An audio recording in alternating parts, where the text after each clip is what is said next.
Nous sommes partis pour voir les vieilles isbas de la région qui ont été conservées au musée de l'architecture du bois à Souzdal. La route de Vladimir ne se fait pas à travers la forêt comme c'est le plus souvent le cas ici pour les routes de la région. La route de Souzdal traverse les nombreux champs cultivés dans une terre réputée très riche.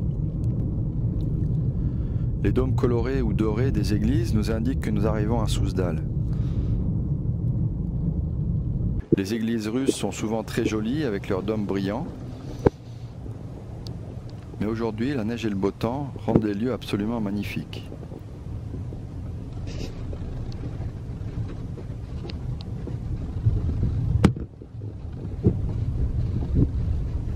On pose la voiture et on continue à pied.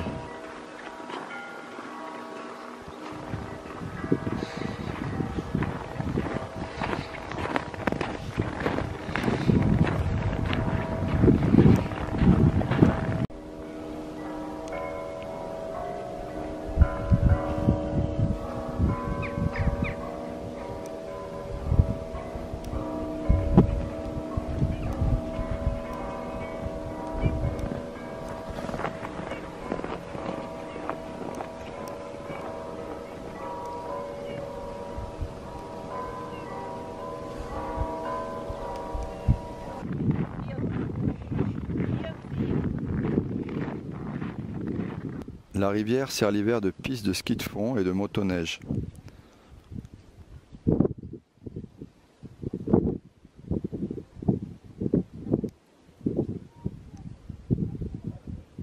Nous sommes ici pour voir d'abord les constructions en bois. Mais la beauté des lieux nous oblige à en voir un peu plus.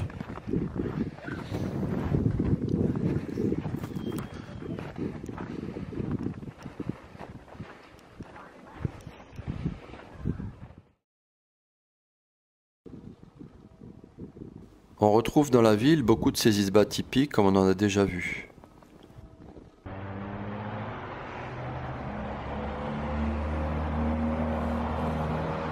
Mais Souzdal étant très touristique, beaucoup de Russes y font construire à côté de belles maisons modernes tout en conservant le style ancien.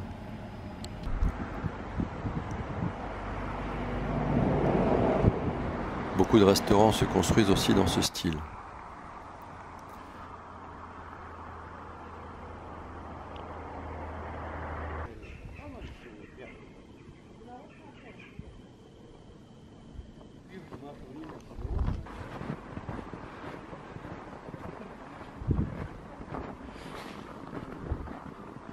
Le marché s'y tient tous les jours à longueur d'année.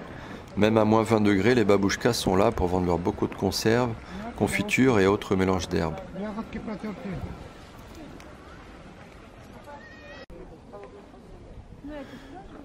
Les Russes ont l'habitude de s'approvisionner au marché plutôt qu'au supermarché.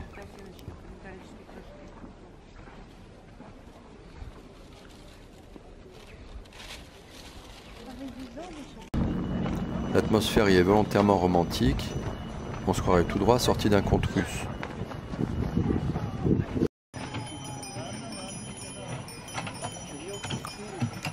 Le garmochka ou l'accordéon en français est l'instrument de musique le plus populaire ici. On trouve plusieurs musiciens dans les rues de la ville.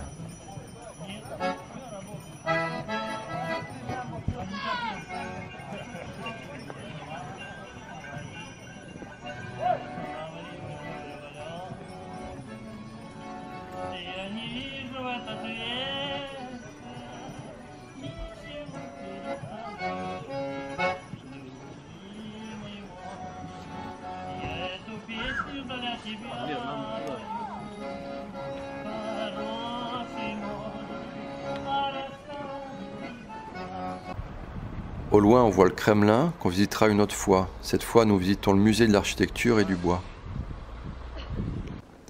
Il s'agit d'un lieu où différents éléments de construction ont été récupérés à travers la région, rassemblés puis remontés ici par les partenaires du musée. On voit ici les lieux de culte, les églises. Les isbas proprement dites font l'objet de vidéos différentes, une sur les extérieurs et une sur les intérieurs.